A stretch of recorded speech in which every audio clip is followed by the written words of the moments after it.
We live in an era in which a single image or video can transform lives in an instant. Sometimes, a seemingly harmless photo goes viral and brings unexpected fame, while others can spark scandals that destroy reputations, careers, and even personal relationships. Throughout our history, there are numerous lives that have changed drastically after being exposed by the camera lens or by the speed of the internet. These are the photos and videos you will see today.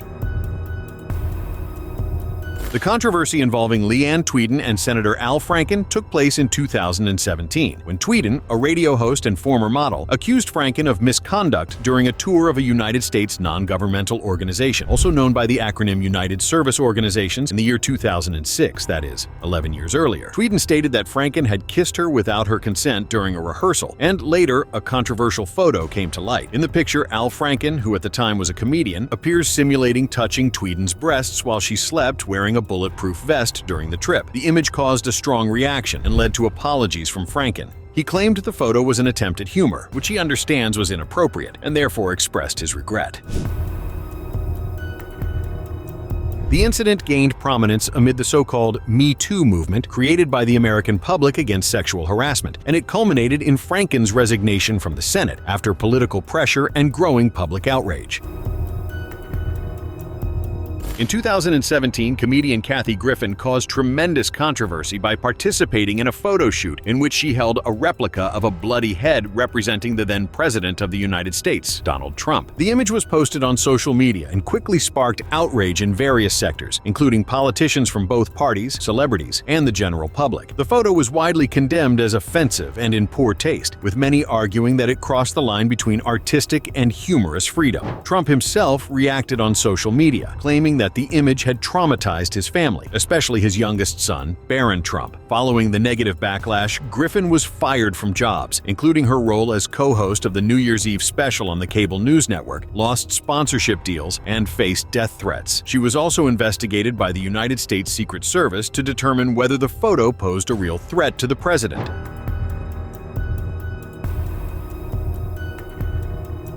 Later, Griffin publicly apologized, but subsequently stated she did not regret the image, calling it a political act, which fueled even more controversy.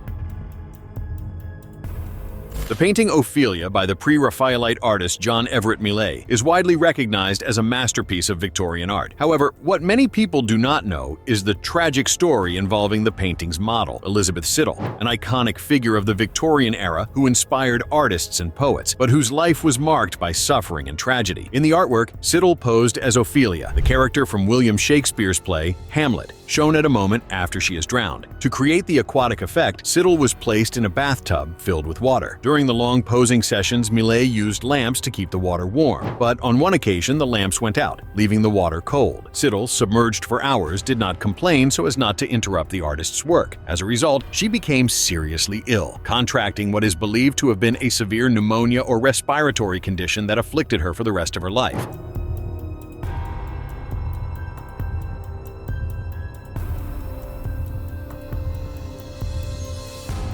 Siddal's father reportedly demanded compensation from Millais for the medical costs arising from the incident. Although she recovered, her health never returned to what it had been before. Over the years, Siddal fell into depression and became dependent on laudanum, a form of opium widely used at the time. In 1862, Siddal died at 32 years old, apparently due to a laudanum overdose. Although it was officially ruled an accident, there are speculations that she took her own life. In 2021, the then United Kingdom Health Secretary, Matt Hancock, was caught kissing his aide and admitted his mistake, not only for the involvement in the workplace, but also for breaking social distancing guidelines, since the coronavirus pandemic of 2019 was still troubling much of the world at that time. Photos and a video of him passionately kissing the aide were published in a British newspaper. Because he was, let's say, the chief of health in the United Kingdom, and theoretically an example for the population when it came to health, he stated he had disappointed a lot of people. The situation caused a big stir, and pressure mounted for the British Prime Minister to fire him. However, it did not come to that. Seeing all the negative repercussions, Matt decided to resign from his position and step down on his own.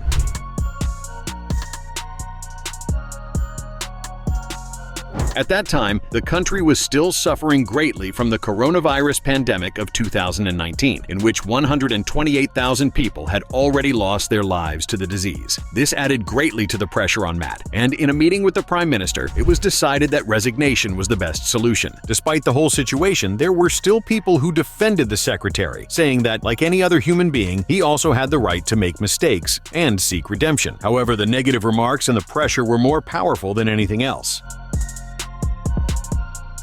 Kevin Carter, a South African photojournalist, became world famous for capturing one of the most striking images in the history of photography. In 1993, he took the devastating photo of a malnourished Sudanese child crouched on the ground while a vulture lurked in the background, seemingly waiting for the child's death. This photograph, which symbolized the extreme of famine and human suffering, was published in the New York Times and earned Carter the Pulitzer Prize for Photography in 1994. However, the impact of this image also had a profound effect on his life. The photo was taken during the Sudan famine, while Carter was part of the Bang Bang Club, a group of photographers documenting the horrors of conflict and humanitarian crises in Africa. The child in the photo was on her way to a feeding center and had stopped due to extreme exhaustion. Although Carter stated that the child survived that moment, the lack of concrete information led to intense criticism of his role as a photographer. Many accused him of being callous, asking why he had not directly helped the child instead of just taking a picture. This public pressure was an additional blow to the already fragile emotional state of the photographer. Carter suffered from post-traumatic stress caused by the scenes of violence and poverty he witnessed. He also felt remorse for not having done more in certain situations. On July 27, 1994, just a few months after receiving the Pulitzer, Kevin Carter took his own life at 33 years old.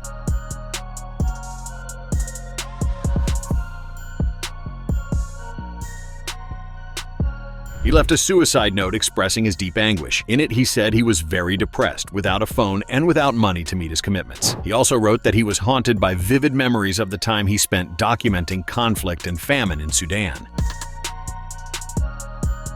In September 2019, photos of Canadian Prime Minister Justin Trudeau with his face painted black, a practice known as blackface, came to light and caused great controversy. This practice is widely considered racist, as it has roots in 19th century theater, when white performers caricatured offensive stereotypes of black people.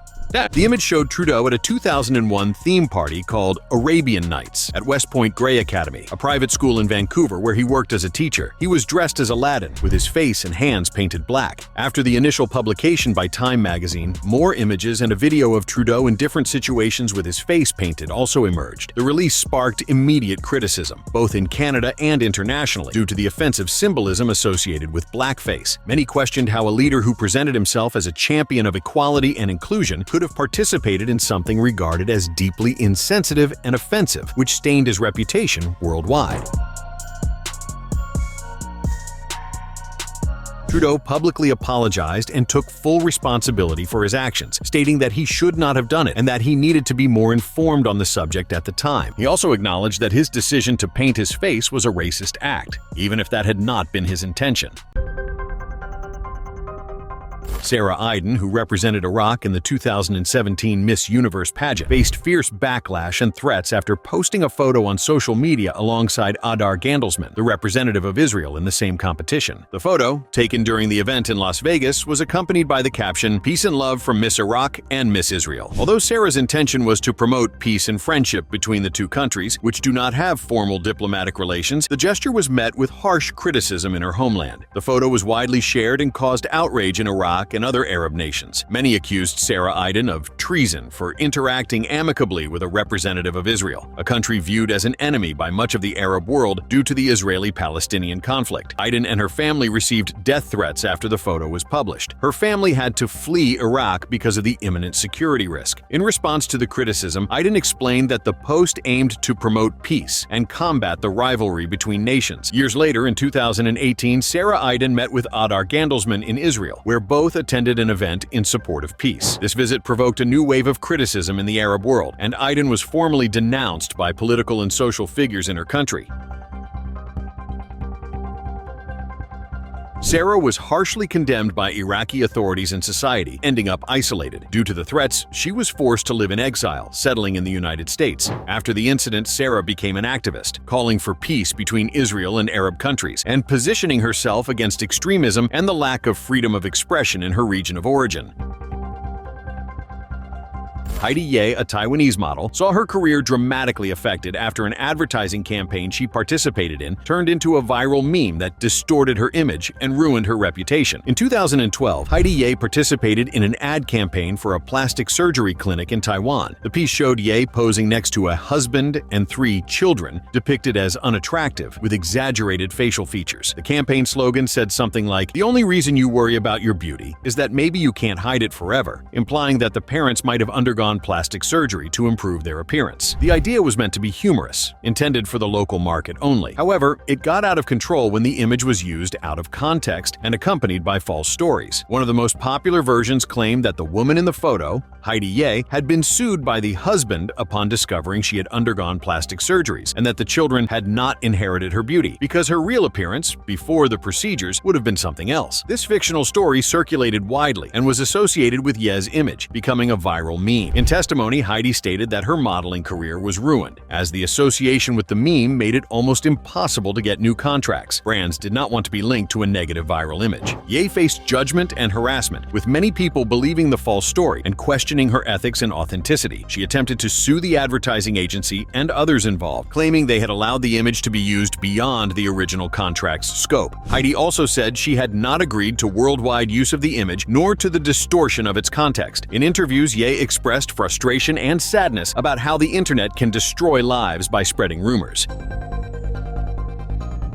Jeremy Morlock, an American soldier who served in Afghanistan, became the center of major controversy in 2010 when a disturbing photo surfaced. In the image, Morlock is seen smiling and posing next to the body of a dead Afghan civilian, a stance that sparked global outrage. Morlock was part of a United States Army unit known as the Kill Team, a group of soldiers accused of committing atrocities against Afghan civilians during the mission in the country. The group allegedly planned and carried out murders of innocent civilians, staging them as legitimate combat to justify the deaths. They also took gruesome photos, including poses with victims' bodies as trophies of war, which shocked the world. One of the best-known images shows Jeremy Morlock smiling as he holds up the corpse of a young Afghan named Gul Muddin, killed in January 2010. Morlock was arrested and tried in a military court. He confessed his involvement in the crimes, including the murder of 3 Afghan civilians, and cooperated with the investigations. In 2011, he was sentenced to 24 years in prison, but in exchange for his confession, he avoided a life sentence. The case exposed serious failures in military oversight and raised questions about the ethical conduct of American troops in war zones. Sinead O'Connor, an Irish singer and songwriter, is one of the most controversial and iconic figures in contemporary music, both for her remarkable voice and for her controversial statements and actions. Among her most remembered acts is when, during a performance on Saturday Night Live in 1992, she tore up a photo of Pope John Paul II as a protest against alleged abuses committed by the Catholic Church. During her performance, Sinead sang an a cappella version of War by Bob Marley, replacing parts of the lyrics to criticize sexual abuse committed by members of the Catholic Church. At the end, she raised a picture of Pope John Paul II and tore it up, saying that everyone should fight against the real enemy. Due to this act, she was widely condemned by public opinion, the media, and figures in the music industry. Many people considered her action disrespectful and blasphemous. Her album and her shows began to suffer boycotts, and her career never regained the same commercial momentum. In addition to the controversy, Sinead's personal life was marked by hardship. She was diagnosed with bipolar disorder and battled severe depression throughout her journey. She spoke openly about suicide attempts and the difficulty of finding emotional stability. To make matters worse, in 2022, her son Shane O'Connor died. The boy, who was 17, died after struggling with mental health issues. He had disappeared in January 2022, and his body was found days later. It was officially declared that the young man had taken his own life.